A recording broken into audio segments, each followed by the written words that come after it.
So we're switching gears from graphing stuff and simplifying into what's called actually solving equations. So it's a big piece of algebra. But what happens if you have an equation that has a square root? That's what we're going to look at. So we've got this square root of x minus plus 2 minus 5 equals 0. So one thing I want to point out is we're using basically reverse order of operations again. So you've got PEMDAS, just how we've been solving them before, but we're going the opposite direction. So we're getting rid of things in that order. And one thing I want to say is this exponent is really important because of the reason that a radical, or a square root, which are both the same thing, are exponents. So they fall into that category. Okay. And also I want to say that whenever you have something underneath or inside here, it's like it's in parentheses.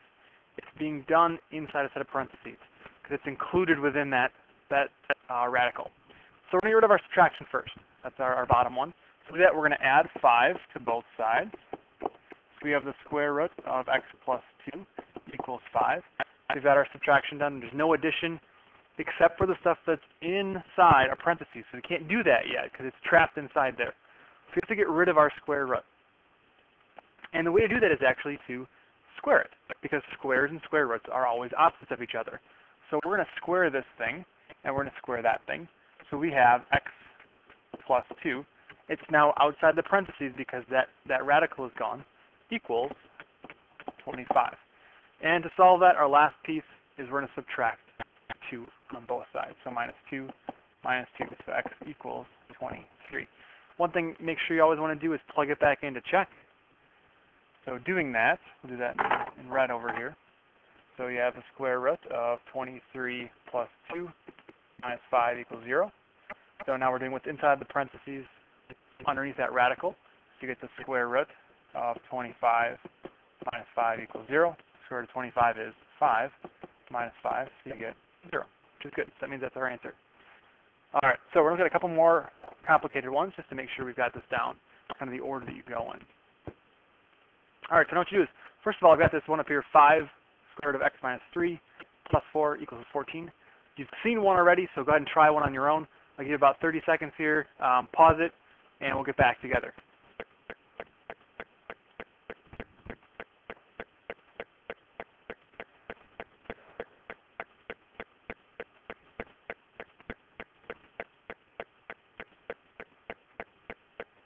Okay, so when you did this, you should have looked at getting rid of the addition first. So you're subtracting 4 from both sides.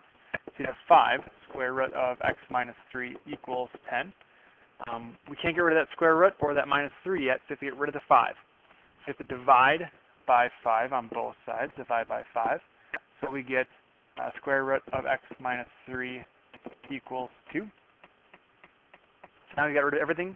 We're going to undo that square root, so we're going to square both sides. So x minus 3 equals 4, and then we're going to add 3 to both sides. So x equals 7. And again, we're going to check to make sure that works.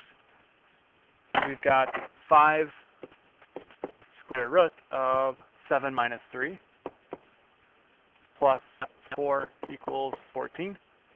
So 7 minus 3 underneath that is going to give us a 4. So 5 square root of 4 plus 4 equals 14. Square root of 4 is 2. So 5 and times 2 plus 4 is 14. 5 times 2 is 10. Plus 4 is 14. So 14 equals 14. Good. So that worked out. Our problem worked. So we'll add a couple more. So first one. Square root of 5x plus 5 equals 0. So we're going to solve it the same way. So subtract 5, subtract 5. So the square root of 5x equals negative 5. All right, so we got a negative there. It's kind of a weird thing. We're going to square both sides. Square both sides. So 5x equals 25. Notice you're squaring this whole piece. So on your calculators again, if you're using that, make sure you don't type in negative 5 squared. You have to do negative 5 times negative 5 because it gives you that positive answer. And then we're going to divide by 5. So dividing by 5 and x equals 5. All right, so we'll check to make sure it works. So the square root of 5 times 5 plus 5 equals 0. So 5 times 5 is 25. You have the square root of 25 plus 5 equals 0. square root of 25 is 5, so 5 plus 5 equals 0. So 10 equals 0. Does that make sense? 10 equaling 0? It doesn't. This is what's called an extraneous solution. So the reason why that happens is that with squares, you can square things and make them positive. So this piece right here can make this have no solutions. There are no solutions for this to happen. So checking is really, really important. You have to make sure that it works. Because when you square that negative, it becomes a positive. So there's no solution. So what I want you to do is try the next one on your own and see if you get an extraneous solution or a real solution and what it is.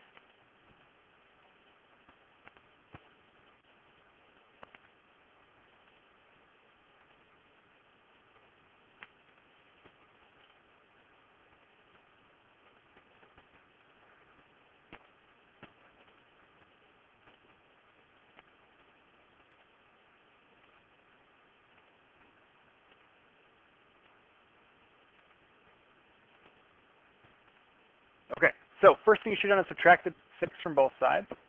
So minus 6. So you get the square root of x minus 9 equals negative 2. We are squaring both sides. So you get x minus 9 equals, remember, doing the whole thing, so you get 4. So x minus 9, adding 9 to both sides, you get x equals 13. So x equals 13. Plugging the back in, you get the square root of 13 minus 9 plus 6 equals 4. 13 minus 9 is 4. So you get the square root of 4 plus 6 equals 4. Square root of 4 is 2. So 2 plus 6 equals 4. 8 equals 4. That's not true. So it's extraneous. That means you have no solutions. Now the question is, why does this happen graphically? So we've graphed ones that look like this piece right here. And what we're going to do is I'm going to graph that for you and graph that with you right now. So the first thing I would do for that is plus 6 equals 4. Set it equal to 0. So minus 4, minus 4. So you get x minus 9 plus 2 equals 0. And we can say that's kind of like our 0 there. It's kind of like our y. So we have this y equals. And we can pull out our graph. Okay, there's our graph. And whenever we've graphed before, we made these x and y tables. I'm going to make this x and y table also here. And I've got a minus 9 underneath. So if I want that to be a 0, I have to put a 9 in. If I want it to be 1, I have to put 10 in. And if I want it to be 4, I have to put 13 in. If I want it to be 9, it's going to have to be 18. So I'm going to have to count by 2's on my graph to make this work out right. So realize I'm counting by 2's over here.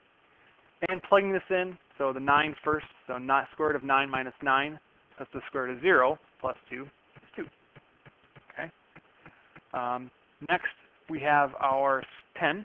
So 10 minus 9 is 1. Square root of 1 is 1, so you get 3. All right. After that, 13. So 13 minus 9 is 4. So square root of 4 is 2. 2 plus 2 is 4. All right. And 18. 18 minus 9 is 9. Square root of 9 is 3. Plus 2 is 5. All right. Whoa, I made a mistake there. Hold on a second. So 13 minus 9 is 4. Square root of 4 is 2. 2 plus 2 is 4. 18 minus 9 is 9. Square root of 9 is 3. Plus 2 is 5. I have to add the 2 in on those ones. Sorry about that. So I'm counting by 2's. 9, 2. So 2, 4, 6, 8, 9, up 2. So I'm counting by 1's on the y-axis. 10, 3. It's right there. 13, 4 is right there.